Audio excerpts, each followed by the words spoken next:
Hi, Peanut, my brave warrior. You want to see what Jesus has to say today? Where's Jesus, baby? Should we read his word? Yeah, come on. After the king was settled in his palace, and the Lord had given him rest from all his enemies around him, he said to Nathan the prophet, "Here I am, living in a house of cedar, while the ark of God remains in a tent." Nathan replied to the king, "Whatever you have in mind, go ahead and do it, for the Lord is with you." But that night the word of the Lord came to Nathan, saying, "Go and tell my servant David, this is what the Lord says. Are you the one to build me a house to dwell in? I have not dwelt in a house from the day I brought the Israelites up out of Egypt to this day. I have been moving from place to place with a tent as my dwelling. Wherever I have moved with all the Israelites, did I ever say to any of the rulers whom I commanded to shepherd my people Israel, 'Why have you not built me a house of cedar?'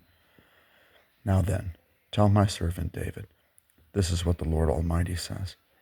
I took you from the pasture, from tending the flock, and appointed you ruler over my people Israel. I have been with you wherever you have gone, and I have cut off all your enemies from before you. Now I will make your name great, like the names of the great men of earth, and I will provide a place for my people Israel, and I will plant them so that they can have a home of their own and no longer be disturbed. Wicked people will not oppress them any more, as they did at the beginning and have done ever since the time I appointed leaders over my people Israel. I will also give you rest from all your enemies. The Lord declares to you that the Lord himself will establish a house for you when your days are over and you rest with your ancestors. I will raise up your offspring to succeed you, your own flesh and blood. I will establish his kingdom. He is the one who will build a house for my name, and I will establish the throne of his kingdom forever. I will be his father, and he will be my son. When he does wrong, I will punish him with a rod wielded by men, with floggings inflicted by human hands. But my love will never be taken away from him, as I took it away from Saul, whom I removed from before you. Your house and your kingdom will endure forever before me. Your throne will be established forever." Nathan reported to David and all the words of the entire revelation, David's prayer. Then King David went in and sat before the Lord, and he said, "Who am I, sovereign Lord? And what is my family, that you have brought me this far? And as if this were not enough in your sight, sovereign Lord, you have also spoken about the future of the house of your servant, and this decree, sovereign Lord, is for a mere human.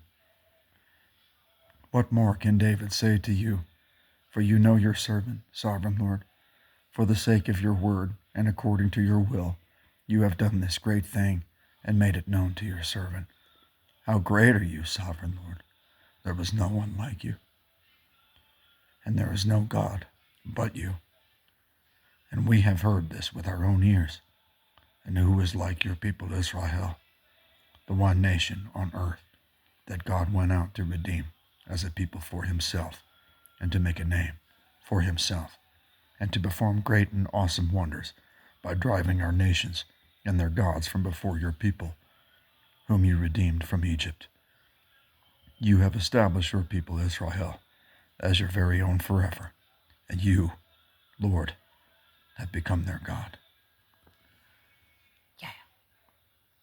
You like it? Say okay, bye. Have a freedom-loving day.